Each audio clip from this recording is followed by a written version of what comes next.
What would make you rejoice on the frosty morning, knowing it could be your family's last?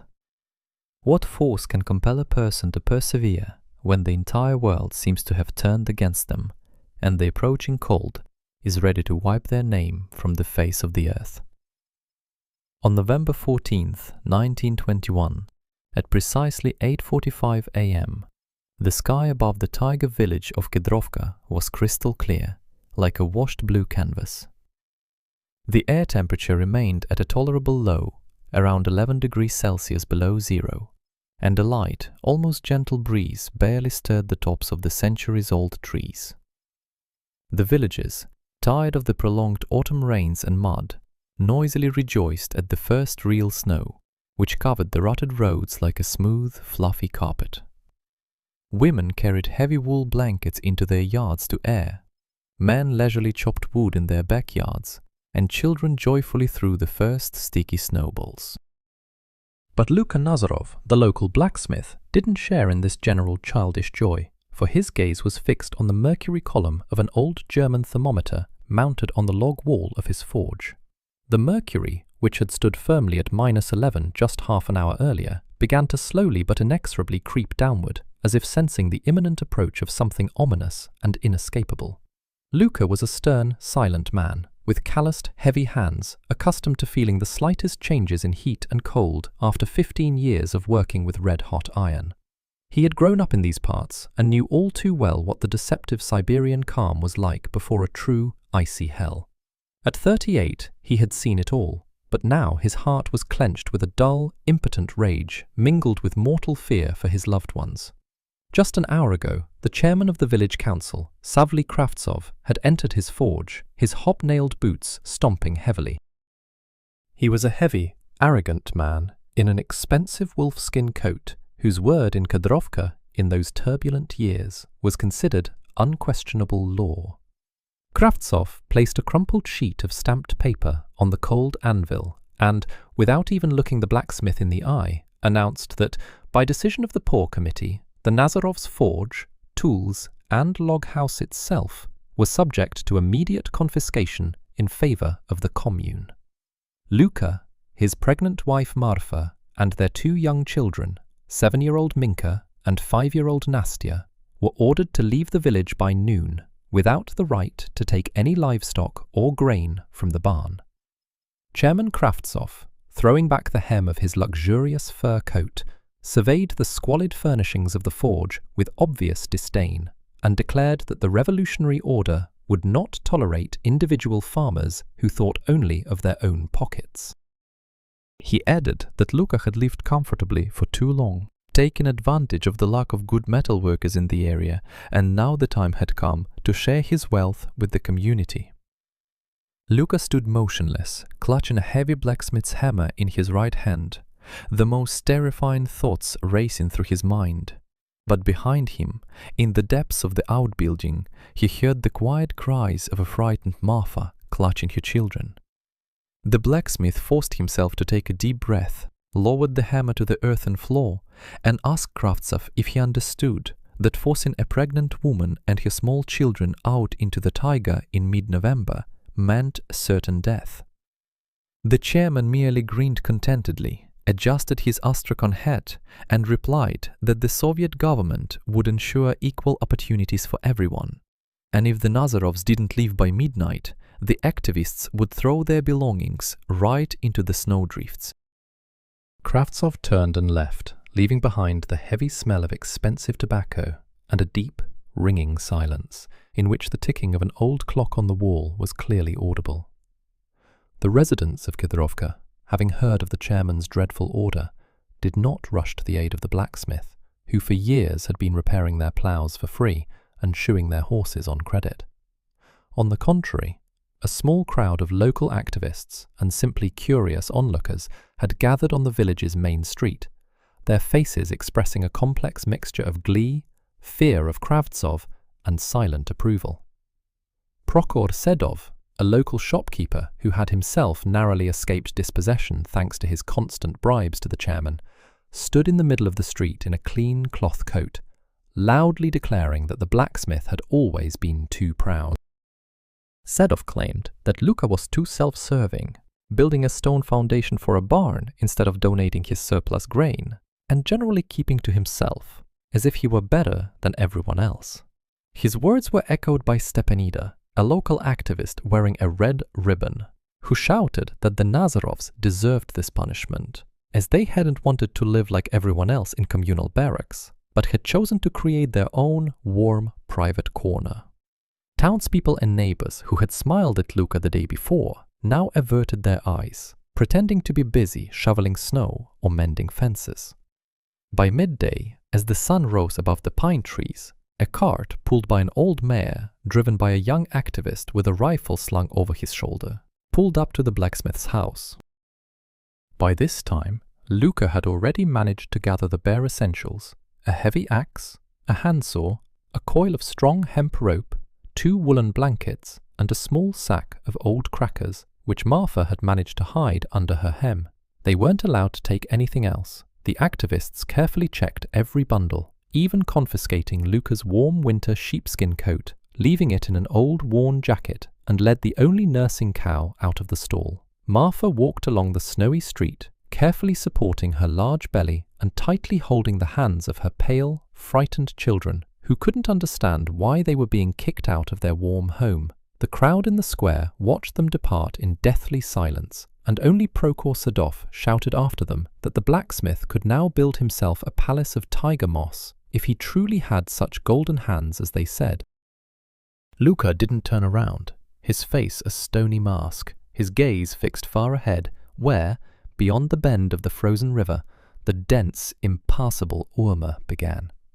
What logic could compel a man to lead his pregnant wife and crying children into the deepest depths of the wild forest when the air temperature was visibly dropping and the northerly wind was becoming ever sharper and more piercing? And how was Luka going to protect his family from certain death, without a tent, a supply of warm clothing, or a roof over their heads? For the blacksmith, this madness was the result of cold, mathematical calculations based on years of observing the habits of the taiga's natural environment. 3 years before these terrible events, Luka, while hunting hazel grouse in a northern spring, stumbled upon a remarkable natural structure, a gigantic, centuries-old spruce growing on a sandy cliff at the foot of a cliff. The root system of this ancient tree was so powerful and extensive that, due to the soil being washed away by spring waters, a huge, dry cavity had formed beneath the trunk itself, resembling a spacious earthen cave. Luka spent a long time examining the place, marveling at how a dense layer of pine needles and humus, over a meter thick, protected the space beneath the roots from any rain, while the bedrock itself served as a natural shield from the piercing winds. He remembered how even in the harshest January frosts, the earth inside this root cave remained soft and did not freeze deeply, retaining the constant internal warmth of the earth itself. Now, when civilization, represented by Chairman Kravtsov, had exposed them to the cold, this ancient spruce remained their only, last chance for salvation.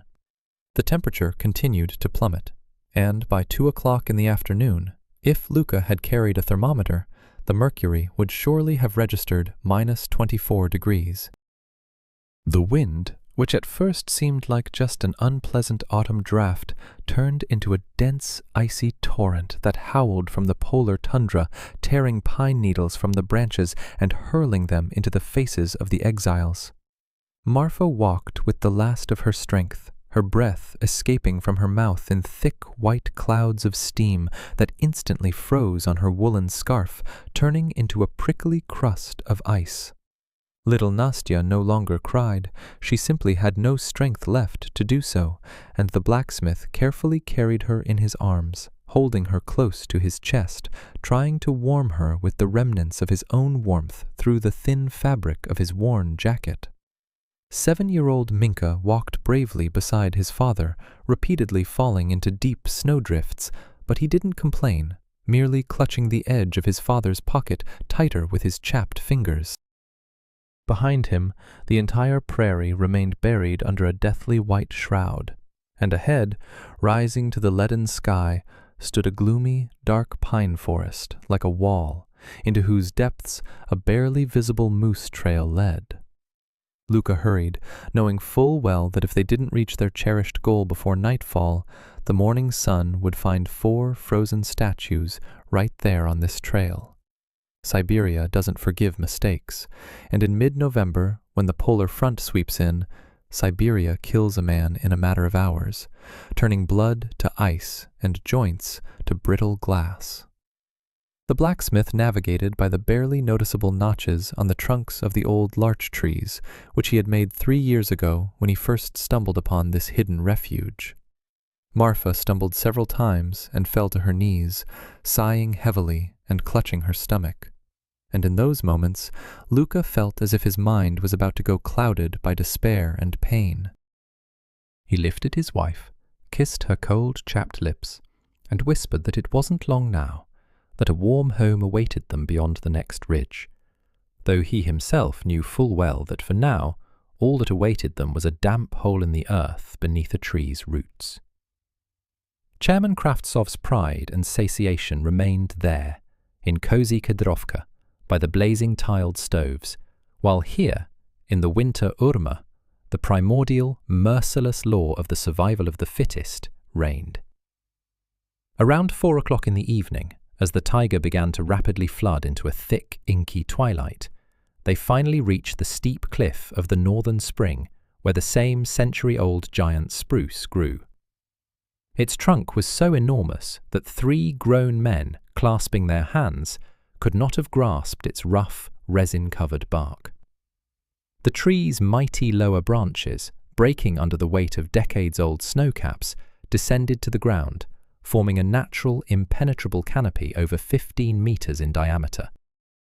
Because the spruce grew on the very edge of a sandstone escarpment, spring floodwaters over many centuries had washed away tons of soil from beneath its base, revealing a complex network of massive root branches.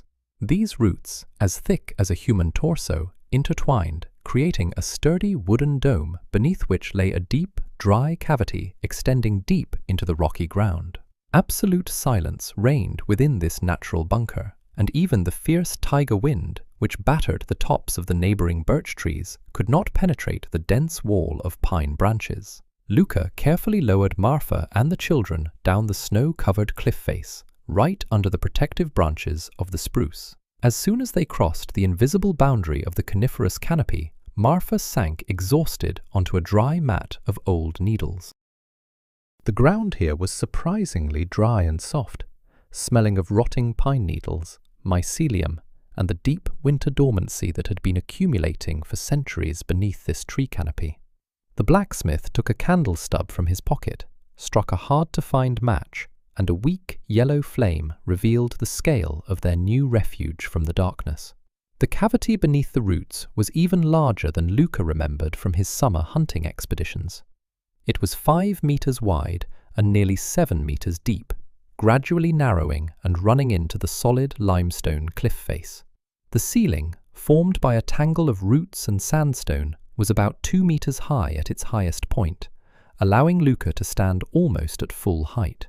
The air inside this underground pocket felt still and noticeably warmer than outside, where a veritable blizzard raged, and the thermometer would have read around 0 degrees Celsius due to the natural heat loss from the deep layers of the earth.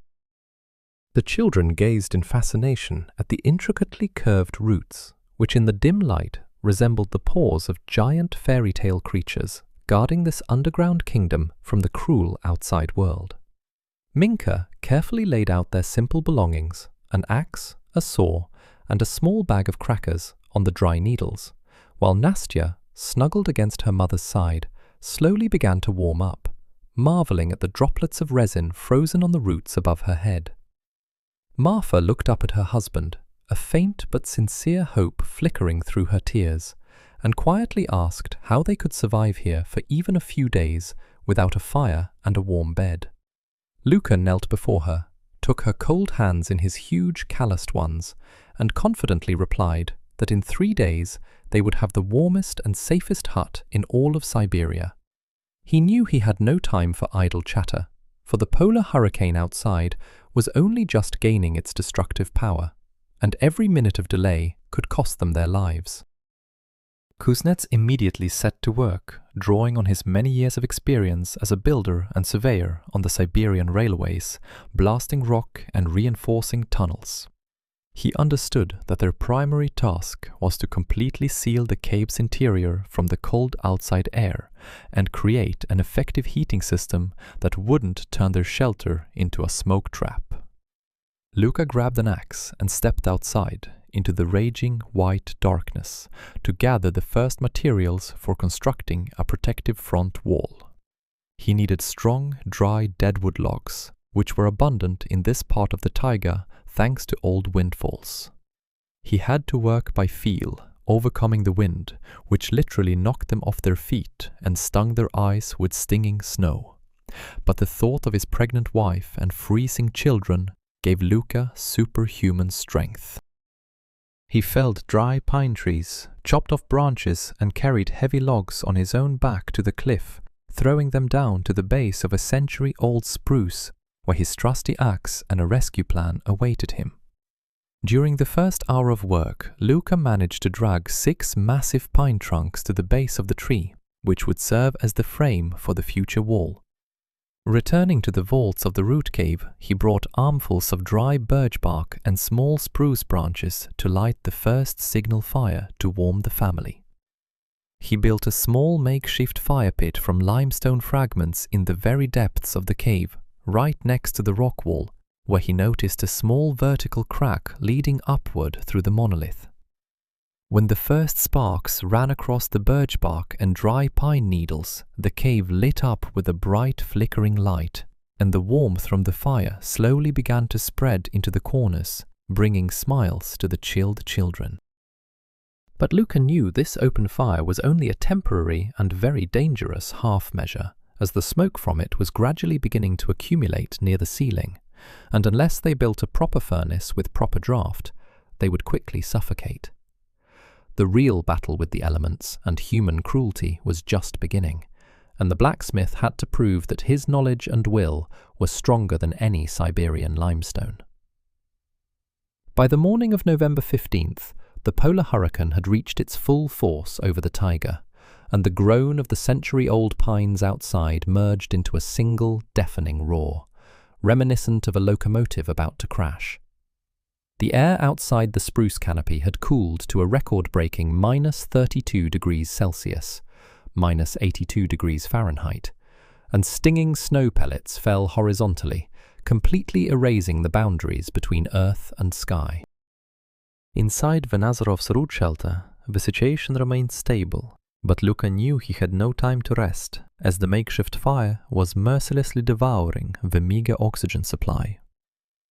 The blacksmith awoke at dawn while his family was still asleep, covered in heavy wool blankets on dry pine litter, and immediately began a detailed examination of the limestone wall deep within the cave. His surveying experience told him that the natural vertical crack in the rock he'd noticed the day before was their key to creating a safe microclimate in the underground dwelling.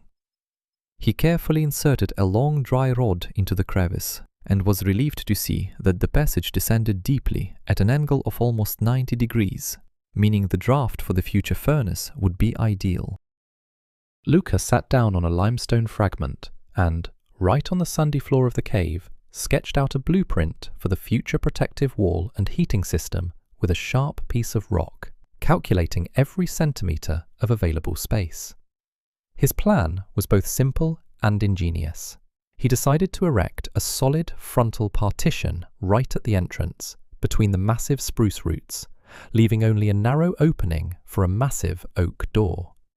He planned to make the wall itself double, using harvested pine logs, and fill the gap between them with a dense layer of dry clay mixed with pine litter and river sand, which he planned to dig from the bottom of a frozen spring. This design would create a powerful thermos, capable of retaining the Earth's internal heat and blocking out even the fiercest Siberian draft. But the heart of this entire underground structure was to be the stove, which Luka planned to build from wild flagstone and river rock, fastening them together with homemade clay mortar according to all the rules of stove making. Martha awoke to the soft sound of an axe. Her husband was already carefully carving grooves into the first support log that would form the foundation of the front wall. She rose heavily, supporting her rounded belly with one hand, and approached Luka, gently touching his strong, sweat-drenched shoulder. Her eyes no longer held the panic of the previous day. She quietly asked how she and the children could help him with this difficult task, as building a house alone, especially in such harsh conditions, was a nearly impossible task even for a strong man. Luka smiled at his wife, his stern expression momentarily softening, and replied that the most important thing for Martha now was to conserve her strength and keep an eye on the children, but there was work to be done for 7-year-old Minka. The blacksmith called his son over, handed him a small, homemade scraper made from a piece of blacksmith's iron, and instructed him to clean the inside of the logs of any remaining raw bark so that the wood would not begin to rot from the inevitable internal moisture. All day, Luka worked like clockwork, ignoring the aching pain in his lower back and the calluses that were bursting on his palms from the constant work of the heavy carpenter's axe. He cut deep grooves into the sandstone bedrock on the sides of the cave to firmly secure the vertical supports of the frame that would bear the entire weight of the front log wall. He adjusted each log with the precision of a jeweler, using his old tape measure because the slightest crack in this structure could turn into an icy knife that would freeze the cave in minutes in the January frosts. Outside, beyond the wall of dense spruce branches, the blizzard continued to howl like an enraged beast battering at a closed gate. But the blacksmith's primal fortress confidently withstood this first crushing blow. By midday, Minka had completely stripped the bark from 3 large pine trunks, and Luka proudly patted his son on the shoulder, noting that he was growing into a true taiga craftsman, someone he could rely on at any moment. Then the blacksmith began the hardest and dirtiest part of the job, preparing clay and stone for the construction of the hearth stove, which would become the main source of life in their underground home. He had to descend to the very bottom of the cliff, break through a half-meter layer of river ice with an axe, and literally scoop out the greasy grey clay from beneath the icy water with his bare hands. The clay instantly froze in the piercing wind, turning into stone blocks. Luka placed these clay chunks in an old iron bucket, hauled them up to the spruce tree, and laid them out near the makeshift fire until the clay thawed and became soft, suitable for mixing mortar. Martha, seeing how hard it was for her husband, didn't stand aside. She took an old piece of woolen cloth and began carefully sorting through the dry pine litter, clearing it of large branches and stones to create the perfect filler for insulating the walls. Little Nastya helped her mother, gathering the largest and most beautiful spruce cones into a small pile, which they planned to use for kindling the future stove once its construction was completed. Within the cave, a unique way of life gradually took shape, where each family member, young and old, understood their responsibility for the common survival, despite the cruel will of Chairman Kravtsov. While the residents of Kedrovka thought the Nazarovs were already freezing to death somewhere on a taiga trail, a unique architectural structure capable of putting any city builder to shame was slowly but surely being born beneath the roots of a century-old spruce. That evening, after Luka had laid the first crown log for the front wall and secured it with heavy limestone wedges, he began mixing the stove mortar using an old Siberian recipe he'd learned from his grandfather. He mixed thawed river clay with sifted sand in a ratio of 1:2, adding bundles of crushed pine needles, which acted as natural reinforcement, preventing the mortar from cracking under the high temperature. The blacksmith laid the first row of stones for the stove's foundation directly on the solid rock floor of the cave, carefully checking the level of each element with a homemade water gauge.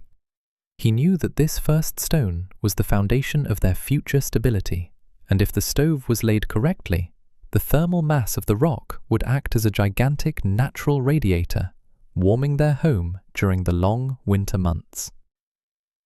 On November 16th, the taiga snowstorm reached its peak, and beyond the pine shelter, the world finally transformed into a solid, deafening whirlwind of white, where the temperature dropped to a bitterly cold 35 degrees Celsius. The air outside seemed so thick with ice chips that a person couldn't take even 10 steps without risking completely burning their lungs with the icy northern breath.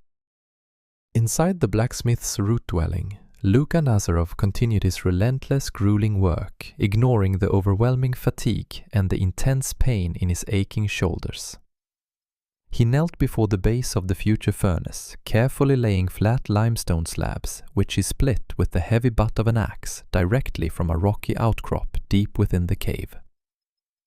The blacksmith carefully fitted each stone to the other, coating the joints with a thick layer of rich river clay, which his son Minka continuously stirred in an old iron bucket near the fire. Luka wasn't just building a typical village stove, but a truly massive fireplace with a closed stone chamber and long, intricate smoke ducts that would run along the entire rock wall. This design allowed the hot smoke to transfer all its heat to the natural limestone of the mountain itself before escaping through a vertical crack in the ceiling.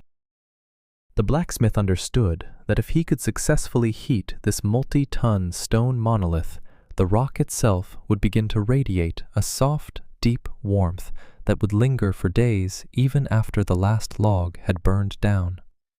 Marfa sat nearby on a pile of spruce branches, gently cradling Nastya as she drifted off to sleep, and watched, mesmerized, the confident, powerful movements of her husband, whose hands were covered in grey clay and caked with blood from minor scratches.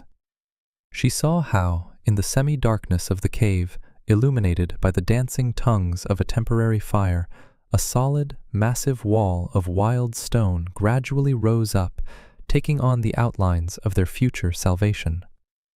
By midday, Luka had finished constructing the firebox and began the most difficult part of the job, shaping the narrow chimney neck, which had to be precisely fitted into a natural crevice in the rocky vault.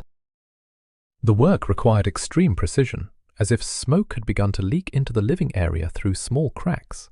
The blacksmith's family would have suffocated within the first few hours of the fire's operation.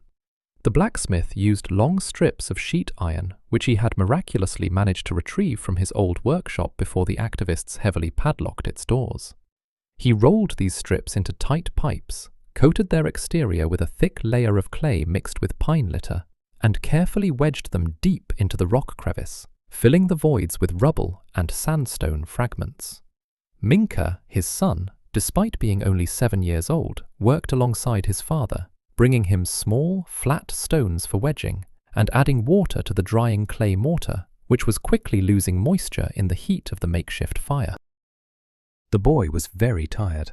His palms were chafed, but he remained stubbornly silent, looking at his father's stern, focused face and only occasionally wiping the sweat from his brow with the stained sleeve of his shirt. Luka saw this silent courage in his son and felt a wave of pride rise within him, driving away any doubts about the success of their incredible taiga venture. The blacksmith knew that while Chairman Savevly Kravtsov celebrated his supposed victory in the warmth of the village, here, beneath the roots of the great spruce, true human fortitude was being forged, a fortitude that could not be broken by any decrees or confiscations. Late in the evening, when the upper rows of stonework had fully merged with the rock ceiling, Luka decided to test fire their new underground fireplace.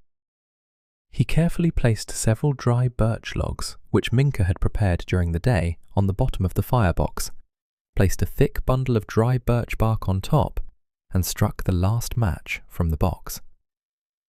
Marfa and the children stood frozen, holding their breath, watching as a thin stream of transparent smoke rose hesitantly toward the stone vault, and then, as if caught by an invisible, strong hand, rushed sharply into the iron chimney. A minute later, a real flame roared merrily and powerfully in the depths of the stove, and thick, hot air rushed out through a stone crevice at the top of the cliff, leaving not the slightest trace of soot inside the cave. The children's joy knew no bounds when they saw the first bright, fiery glows fall through small cracks in the new furnace's damper onto the sandy floor, dispelling the centuries-old gloom of this underground cavity. Luka sat down wearily on a stone ledge, wiped the sweat from his brow, and smiled with relief for the first time in 3 days, feeling the heat from the hot stones slowly transfer to the mountain's bedrock. The furnace worked perfectly, the draft so strong that the roar of the fire resembled a quiet taiga song, promising protection and salvation to all who trusted this ancient stone fortress. Now they had their own reliable, fiery heart, but the blacksmith had to complete the outer front wall to completely seal this precious warmth within his underground home. On November 17th, the Siberian winter finally shed its masks, and beyond the spruce palace, a raging cold raged, causing the trunks of the century-old larches deep in the taiga to crack with a dry, deafening sound, like rifle shots. The air outside dropped to 40 degrees below zero, and a hurricane-force wind blew in from the Arctic Ocean, uprooting young birches from the ridge slopes and carrying them into the white, roaring darkness. But inside the Nazarov's root fortress, this icy nightmare seemed distant and powerless, as the massive stone furnace, built by the hands of a blacksmith, was firing at full capacity. The heavy limestone slabs of the hearth had been heated through and through, radiating a deep, dry warmth into the mountain's bedrock, raising the temperature in the cave to a steady 15 degrees Celsius. Luka woke up with the first glimmer of grey dawn, and, having quickly swallowed a piece of dry bread soaked in warm water, immediately set about completing the construction of the front wall. He had to transform the cave's open mouth into a veritable hermetic thermos, one that wouldn't let a single degree of precious warmth escape when the prolonged December frosts set in. The blacksmith began laying a second inner row of dead pine logs, leaving a precise 10-centimeter gap between them and the outer wall. Luka planned to fill this empty space with a special insulating compound, the secret of which he had learned many years earlier while working as a surveyor on the construction of high-altitude tunnels for the Circum-Baikal Railway. Back then, experienced engineers had taught him that the best defense against permafrost and frozen rock was a tightly compacted mixture of dry river clay, calcined sand, and dry pine wool. The blacksmith painstakingly poured this mixture into the space between the walls, tamping it down centimetre by centimetre with a heavy wooden pestle, creating a monolithic, impenetrable shield whose thermal insulation properties surpassed those of a metre-thick brickwork. Despite the gravity of her situation, Marfa carefully moved through the cave, dragging armfuls of peeled pine needles to her husband and helping her son sift dry river sand through an old blacksmith's sieve they'd managed to take from home. She watched their forced taiga refuge transform before her eyes. The damp earthen pit beneath the giant's roots gradually transformed into a cozy, bright, and incredibly warm room. Little Nastya sat on a dry mat near the stove, cheerfully humming a children's song and crafting amusing figurines of forest animals from spruce cones and pieces of birch bark, the horrors of exile completely forgotten. The entire family worked like a single, well-oiled machine, each understanding that their lives and future now depended solely on their own perseverance and ingenuity, not on the mercy of Chairman Kravtsov. As Luka hammered the final joint between the top log and the massive spruce rootstock, his thoughts involuntarily returned to his distant childhood, to the stories of his grandfather, Fyodor Nazarov, who had survived the terrible famine and polar cold in the northern Tobolsk province. His grandfather often repeated to little Luka that nature is never cruel or kind to man. It simply operates by its own eternal, immutable laws, which one must learn to read like an open book. He taught his grandson that a foolish person tries to fight the taiga wasting his energy on constructing tall but thin wooden castles that a blizzard blows away like dry leaves, while a wise builder always seeks a union with the earth itself. The earth, his grandfather said, is a gigantic natural battery that accumulates the sun's heat in summer and can save from death anyone who has the foresight to seek its protection and build a home within a rock or hill.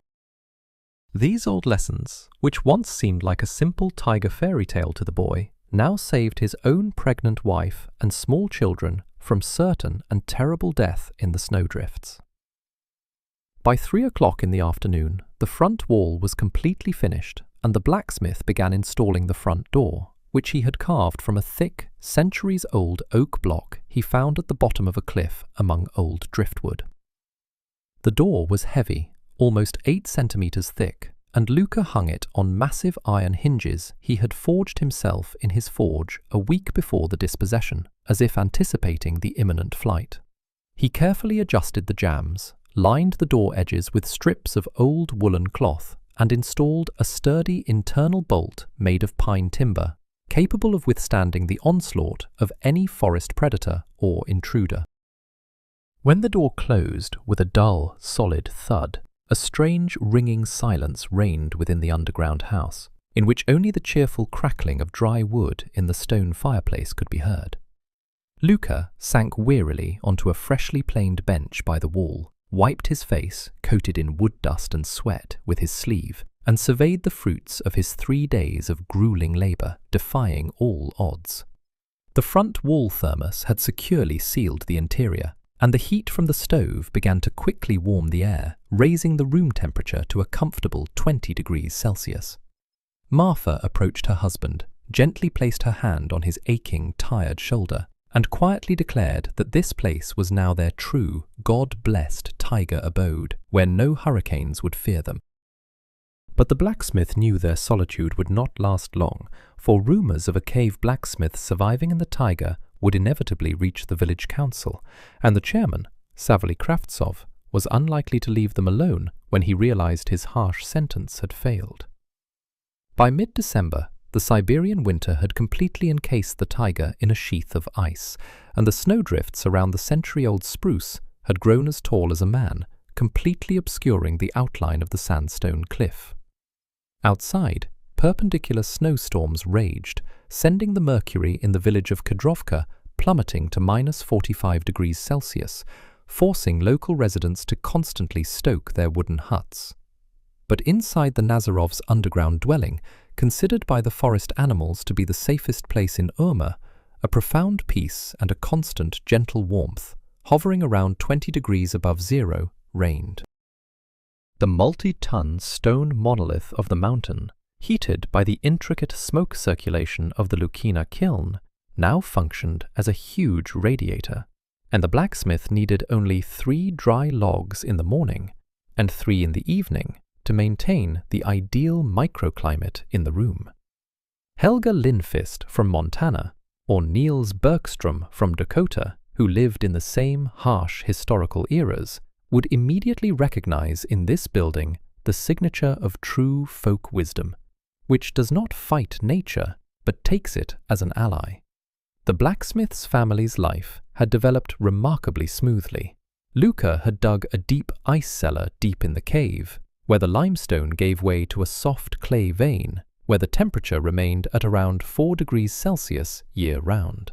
There, Martha carefully arranged jars of pickled wild garlic, dried mushrooms, and dried red deer meat, which Luka had procured with cunning taiga snares during the first weeks of their new life. Minka and Nastya had noticeably plumped up on the homemade bread that their mother baked right on the hearth of the stone fireplace, using the leftover flour Luka had bartered with friendly Tungus hunters for homemade arrowheads. The blacksmith was not idle. He had built a small workbench in the corner of the cave, where he used an axe and a handsaw to craft simple wooden utensils, spoons and tubs, preparing for the long winter, contrary to the wishes of the village council. On December 21st, as dusk thickened over the taiga by 3 o'clock in the afternoon, and the blizzard outside howled especially eerily, there came a soft but insistent knock on the heavy oak door of the Nazarov's underground house. Luka froze instantly, his hand instinctively clutching the heavy forged poker standing by the stove, while Marfa fearfully hugged her children, leading them deeper into the root room. The blacksmith approached the door, pulled back the small viewing panel, and saw in the dim light of the snow-covered vestibule a freezing, staggering figure, wrapped in rags over an old cloth coat. When Luka heaved the massive pine bolt back and swung the door open, Prokhor Sedov, the same shopkeeper who had shouted louder than anyone else in Kadrovka Square a month earlier, approving of the expulsion of the blacksmith's family, literally collapsed inside along with clouds of frosty steam. Sedov was in a terrible state. His face had been transformed into a blue-white mask from severe frostbite. His eyelashes and beard were coated in a thick crust of ice, and his mittenless fingers were curled like wooden claws.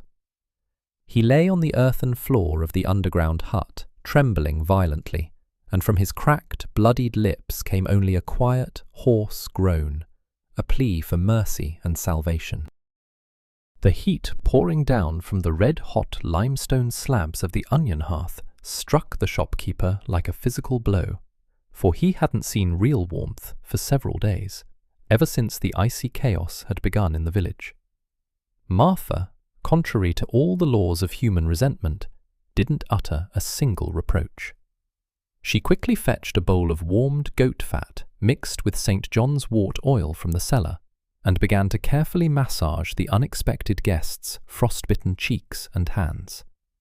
Minka threw 3 resinous spruce logs into the firebox, and the stove responded with a powerful, resonant roar, flooding the room with a bright, golden light that revealed the expression of profound shame on Prokhor Sedov's face. The shopkeeper, having taken a few sips of the hot lingonberry infusion handed to him by the mistress of the house, was finally able to speak, his voice trembling with a mixture of sobs and the mortal terror he had endured in the face of the taiga. He recounted how 3 days ago a terrible disaster had struck Kadrovka, due to abnormally low temperatures of -45 degrees Celsius, -45 degrees Fahrenheit, and hurricane-force winds. The main steam boilers of the community, which the village's chairman, Savly Kravtsov, had so proudly built, had burst.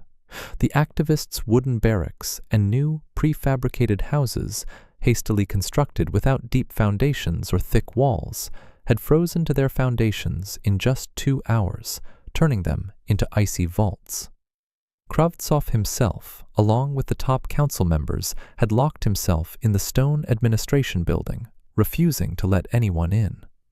Prokhor Sedov, whose barn had been looted by the same activists, had fled into the taiga following the blacksmith's trail, realizing that his own vaunted home in the village was incapable of protecting his family from certain death in the snowdrifts.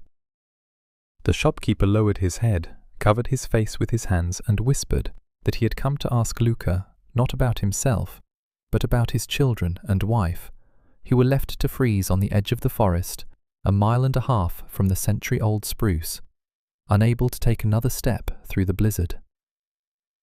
Luka didn't hesitate for a second, for a man's true strength lies not in the ability to remember old grievances, but in the ability to remain human when the familiar world crumbles around him. He quickly cinched his sturdy leather belt, donned his old elk-lined boots, grabbed a long coil of hemp rope, and the heavy hunting knife that always hung on his wall. Marfa silently handed her husband his old, worn jacket, tied a thick wool scarf over it, and quietly made the sign of the cross over him, knowing that in such weather, every step out the door was a mortal risk. The blacksmith turned to the trembling Prokhor Sedov, grabbed him by the shoulder, and sternly ordered him to show him the way to the place where the shopkeeper had left his freezing family. They stepped over the threshold, and the heavy oak door of the underground house closed behind them with a dull thud, cutting off the cozy world of warmth and leaving the men alone with the raging, icy hell. Outside, the blizzard roared with renewed vigor, and the stinging snow, flying at 30 meters per second, instantly blinded them, preventing them from seeing their own outstretched hand just a step away. By midnight, the air temperature had dropped to a bitterly cold -47 degrees Celsius, and every breath burned their lungs as if liquid, red-hot tin had been spilled inside. Luka led the way, his powerful chest pushing through 2-meter-deep snowdrifts, while Prokhor Sedov barely dragged himself along behind, holding on to the end of a hemp rope the blacksmith had tied to his belt for safety. They navigated by memory, navigating only by the slope of the ground beneath their feet and the direction of the hurricane-force wind, which blew incessantly from the northwest, trying to push them into the deep ravine of the northern spring. The icy march seemed endless, and the shopkeeper fell into the snow several times, begging Luka to leave him, but the blacksmith turned around, picked him up by the collar, and dragged him forward through the white, roaring darkness. After 40 minutes of superhuman effort, they finally reached an old fallen cedar tree at the edge of the forest. Beneath its branches, huddled in a tight, living lump, lay Prokhor's wife and 2 small children. The woman was already deeply unconscious from hypothermia, her lips blue, and her 9-year-old son and 8-year-old daughter were quietly wheezing, completely unable to even cry from the merciless taiga cold. Luka immediately assessed the situation, realizing that every minute counted. He lifted the unconscious woman onto his broad shoulders, tied her to his back with a rope, and carefully picked up the 2 children, holding them to his chest. He ordered Sedov to hold onto his belt with all his remaining strength and set off on the return journey, guided only by the instincts of an old taiga wolf and the geodetic precision of his memory. The journey back through the hurricane turned into a continuous, utter battle for survival, with every step incredibly difficult for Luka and the frost penetrating his thin jacket to the very bones. His face was covered in a solid crust of ice, his toes had lost all feeling, but the blacksmith stubbornly moved forward, carefully carrying the priceless burden, 2 small human lives, in his arms. Just when his strength was failing him, and Luka felt like he was about to fall into another snowdrift and never rise again, a huge, life-saving silhouette of a century-old spruce flashed through the shroud of flying snow. The heavy oak door swung open with a powerful kick from the blacksmith's foot, and the entire freezing chain literally tumbled into the underground chamber, where they were greeted by a thick stream of blessed warmth. Marfa and Minka acted quickly and efficiently, like true rescuers. They carefully removed the rescued children from Luka's shoulders, cut off their frozen clothing, and wrapped them in warm woolen blankets near the blazing hearth.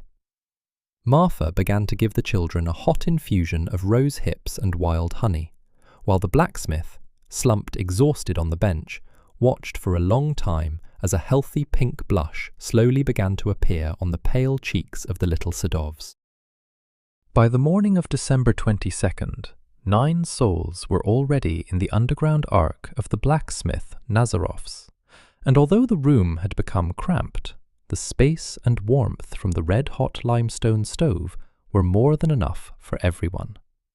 Prokhor Sedov sat on the floor next to the bed of his wife, who had regained consciousness, his shoulders shaking slightly with silent tears, his gaze fixed on Luka with an expression of such profound remorse that no words could describe it.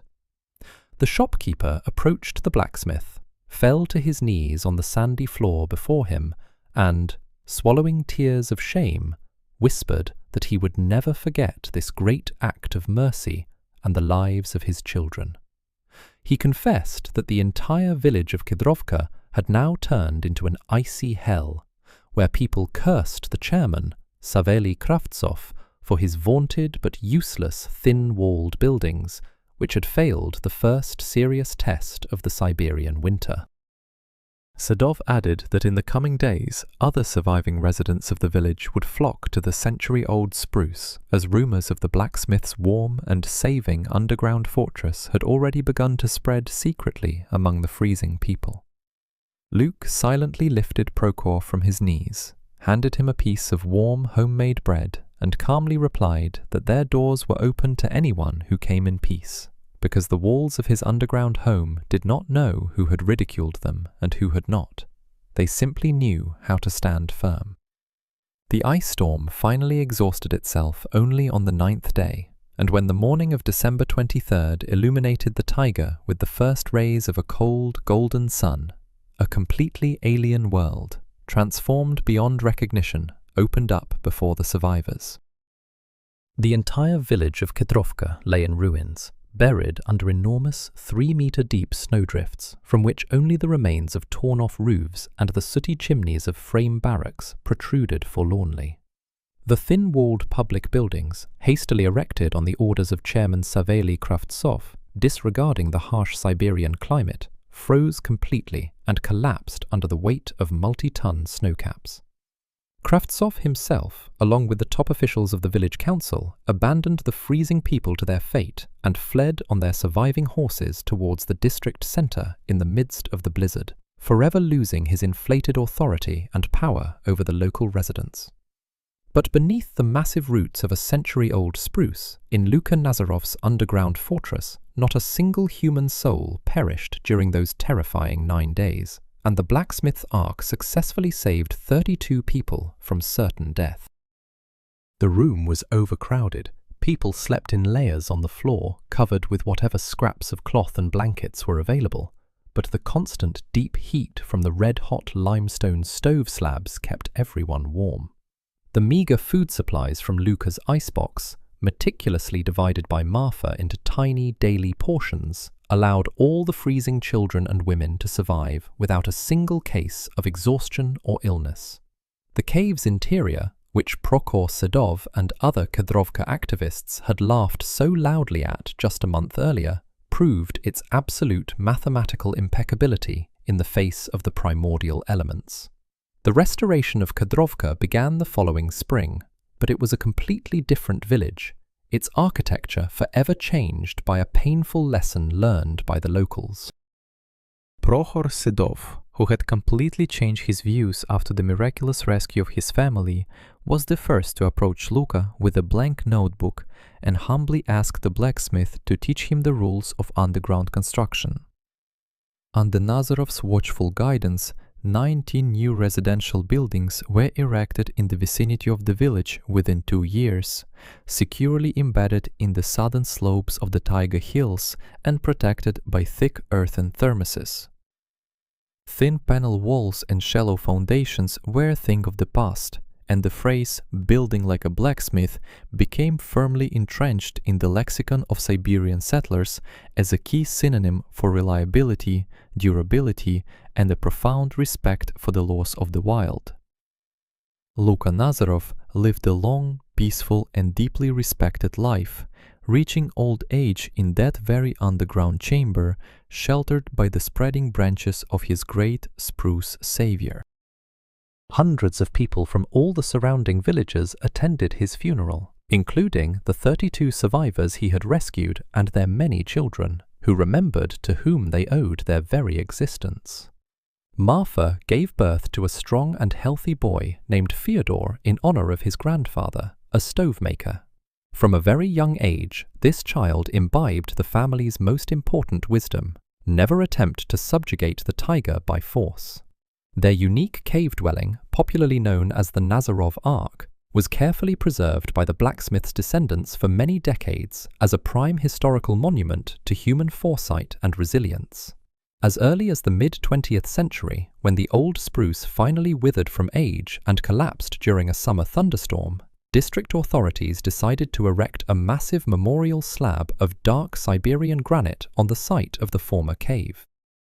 This slab, firmly set into the limestone cliff directly above the former entrance to Luka's cellar, bore, in gold letters, the eternal words that became the main motto of this area. The inscription read, "Luka's fortress, mocked by pride as a mad den, proven by nature as the highest wisdom in saving human lives." In 1921, when the vaunted progress of humanity froze in snowdrifts, this bedrock stood firm and protected those who knew how to listen to the breath of the earth. A centuries-old sandstone cliff stands on the outskirts of Kadrovka today, and the air inside the old, time-worn blacksmith's cave still maintains a constant 13 degrees Celsius, indifferent to the summer heat and winter fury. It is a quiet, modest, and majestic monument not to man's foolish defiance of the universe, but to his deep, conscious understanding of the fundamental laws of nature. True resilience and security are born not from attempts to reshape the surrounding world to suit one's fleeting whims, but from the ability to recognize the blue line of a storm on the horizon and build a home in union with eternity.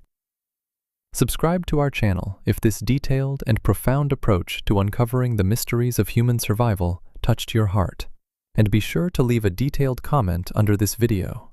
Tell us which ancient construction or household technology of our ancestors we have undeservedly forgotten today, even though it can still save lives during global natural disasters.